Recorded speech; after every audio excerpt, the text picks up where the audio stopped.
এই দিস রুবেল দিগন্ত। আজকে কথা বলবো আসলে বাংলা সিনেমা নিয়ে। বাংলা সিনেমার এই যে দুরবস্থা, এর জন্য কারা দায়ী? দেখেন, আমরা একটু ব্যাক ডেটে চলে যাই। ব্যাক ডেটে কেন যাচ্ছি সেটা হচ্ছে শিকারী, নবাব, চালবাজ, এই সিনেমাগুলোর কথা নিশ্চয়ই মনে আছে আপনাদের। তো এই সিনেমাগুলো যখন একের পর এক ব্যবসা সফল ছবি হতে চলেছিল, তারপরই বিপত্তিটা ঘটে এবং যৌথ প্রযোজনা সিনেমাগুলো যখন বাংলা সিনেমাকে আবারও চাঙ্গা করে দিয়েছিল এবং এসভিএফ এবং এসকে মুভিজ, কলকাতার ইন্ডাস্ট্রিগুলো যখন আসলে বাংলাদেশের দিকে ঝুঁকছিল, ঠিক তখনই আসলে এই যে ১৯ সংগঠন অথবা শিল্পী সমিতি, তারা কিন্তু মাঠে আন্দোলনে নেমে পড়েছিল।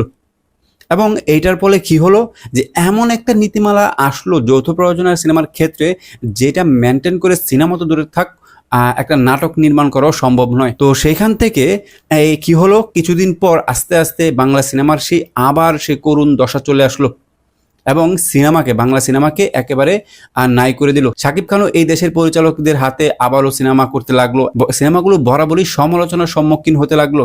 তো এই যে আস্তে আস্তে সিনেমাগুলো আসলে এত এত সমালোচনা পাচ্ছিল, যাক এটা ছিল আগের কথা। বর্তমান সময়ে দেখেন যে বাংলা সিনেমা যেই প্রিয়তমার পর আবার একটু জেগে উঠবে, ভারতীয় প্রযোজনা প্রতিষ্ঠানগুলো যৌথ প্রযোজনা বাদ দিয়ে যখন বাংলাদেশে এসে তাদের প্রতিষ্ঠান খুলে তারা সিনেমা টাকা ইনভেস্ট করবে, ঠিক তখনই আবার সেই ১৯ সংগঠনের ডাক। এবার আসলে তারা যে কথাগুলো বলেছে এগুলি একেবারে যুক্তিহীন নয়, কিন্তু কথা হচ্ছে একটা ইন্ডাস্ট্রিকে তো বাঁচিয়ে রাখতে হবে, ঠিক না?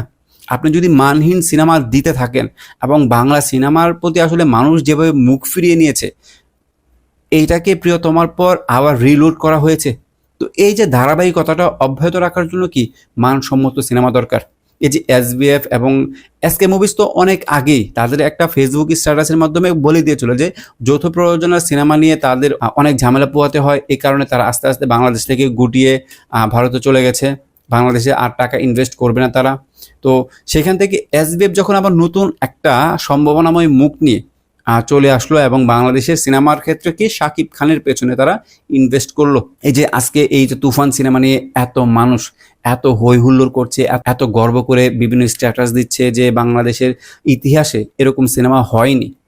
আচ্ছা, বাংলাদেশের ইতিহাসে যে এরকম সিনেমা হয়নি, তাহলে বাংলাদেশের প্রযোজকরা কেন এরকম সিনেমা আগে উপহার দিতে পারলো না? এসবিএফ এর হাত ধরেই কেন বাজেটের কোনো কমতি না রেখে এই যে তুফানের মতো সিনেমা রিলিজ দিল? এই ব্যাপারগুলো আসলে অনেকেরই হজম হচ্ছিল না। অনেকে আসলে বলছে যে অনেক প্রযোজককে আসলে শিডিউল না দেওয়াতে এই ডাক দেওয়া হয়েছে। দেখেন, একজন প্রযোজক, আপনাদেরকে আরেকটু বলি, সেটা হচ্ছে গিয়ে বাংলাদেশের কোনো প্রযোজক শাকিব খানকে নিয়ে একটা সিনেমা নির্মাণ করার পর সে এমন একটা স্বপ্ন দেখে যে শাকিব খানকে নিয়ে সে আরো 10টা সিনেমা নির্মাণ করবে। আপনি বলেন যে একটা প্রযোজকের একটা সিনেমা করার পর শাকিব খান যদি ওই প্রযোজনা সংস্থানের আরো কয়েকটা সিনেমা করে, তাহলে কি ওই প্রযোজনা প্রতিষ্ঠান থেকে শাকিব খানের প্রথম সিনেমায় যে এফোর্টটা দিয়েছিল, পরবর্তী সিনেমায় কি এফোর্টটা দিবে? সেই প্রচারণাটা চালাবে? সেইভাবে শাকিব খানকে কমফোর্ট জোনটা দেবে না। তখন তারা চাবে আসলে শাকিব খানের নাম ভাঙিয়ে সিনেমা হিট করাতে।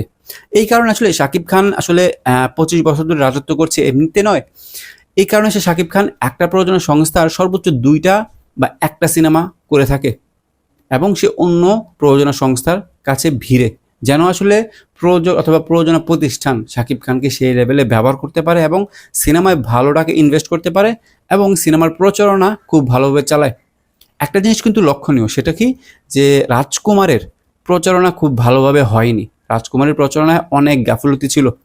তো সবকিছু মিলিয়ে আসলে এই যে শাকিব খানের শিডিউল না পাওয়ার কারণে তার সিনেমা অথবা এই যে এসবিএফ বাংলাদেশে ঢুকছে, ভালো ভালো সিনেমা নির্মাণে বাংলা ইন্ডাস্ট্রি এগোচ্ছে, এইটাতে আসলে বিরাট একটা বাধা আসতে চলেছে।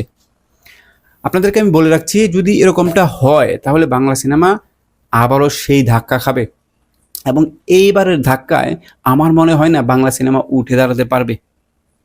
আরে ভাই, এটা তো প্রাউড করার মতো বিষয় যে অন্য দেশের প্রযোজনা প্রতিষ্ঠানগুলো একমাত্র বাংলাদেশের সুপারস্টার শাকিব খানের দিকে তাকিয়ে তারা এত কোটি কোটি টাকা ইনভেস্ট করছে। কই বাংলাদেশের কোনো প্রযোজনা সংস্থা তো ইন্ডিয়াতে দেবজিতের পিছনে গেল না, বরঞ্চ ইন্ডিয়া থেকে প্রযোজনা প্রতিষ্ঠানগুলো বাংলাদেশের দিকে ঝুঁকছে শুধু শাকিব খানের পাওয়ারে, শাকিব খানের স্টারডমে। তো এই বিষয়গুলো আসলে বুঝতে হবে। বাংলা একটা সিনেমা ইন্ডাস্ট্রিকে বাঁচিয়ে রাখতে হলে কোন জিনিসগুলো দরকার, ভালো সিনেমা দরকার।